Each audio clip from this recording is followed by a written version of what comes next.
பெரம்பலூர் புதிய பேருந்து நிலையத்தில் புதிதாக அமைக்கப்பட்டு வரும் மேற்கூரையில் தொங்கிய 7 அடி நீள பாம்பை தீயணைப்புத் துறையினர் லாவகமாக பிடித்தனர்.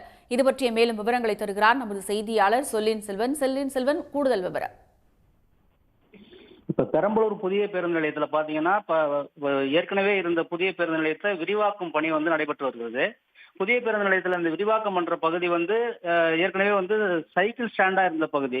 அங்க வாகனங்கள்லாம் நிறைய நிற்கும். அந்த பகுதியில சுத்தி பாத்தீங்கன்னா சாக்கடை மொத்தம் புதர்கள்லாம் அண்டி கடந்தது. அந்த பகுதியெல்லாம் தூய்மைப்படுத்திட்டு இப்ப அங்க புதிய பேருந்து நிலையத்தை விரிவாக்கம் பண்ணிக்கிட்டு இருக்கிறாங்க. இப்ப அந்த பகுதி பொதுவா பாம்பு பூச்சி இந்த மாதிரி அந்த உயிரினங்கள்லாம் வாழ்ந்த பகுதி அப்படிங்கிறதுனால வழக்கமா அந்த பகுதியில சுற்றி திரிந்த பாம்பு அந்த பகுதியில உள்ள அந்த புதிய பேருந்து நிலையத்துல புதுசா வடிவமைக்கப்பட்டிருக்கிற மேற்கூரையில எப்படியோ ஏறிடுச்சு. அதுல அங்க கீழே கடந்த பொருட்களை மேல ஏத்துறப்ப அந்த பொருளோட சேர்ந்து போனதா இல்ல தானா மேல போனதா அப்படிங்கிறது தெரியல. அது வெயில் நேரத்துல ஒரு முற்பகல் நேரத்துல பாம்பு அந்த வெயில் தாங்காம அந்த உள்ளார சுத்தி சுத்தி வந்திருக்கு. இது மேல இருந்து தொங்குனதை பார்த்துட்டு பயணிகள்லாம் அலறி சத்தமிட்டிருக்காங்க.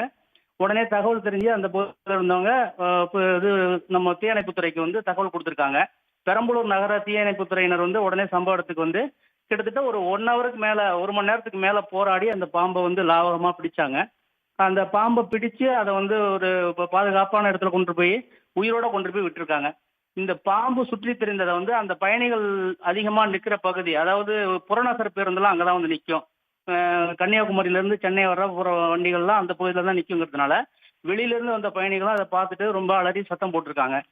அந்த பகுதியே ஒரு பரபரப்பா இருந்தது. ஒரு மணி நேரமா அந்த பாம்பை பிடிச்சு லாவகமா இப்ப கொண்டு பாதுகாப்பா உயிரோட வனப்பகுதியில தீயணைப்புத்துறையினர் விட்டுட்டாங்க.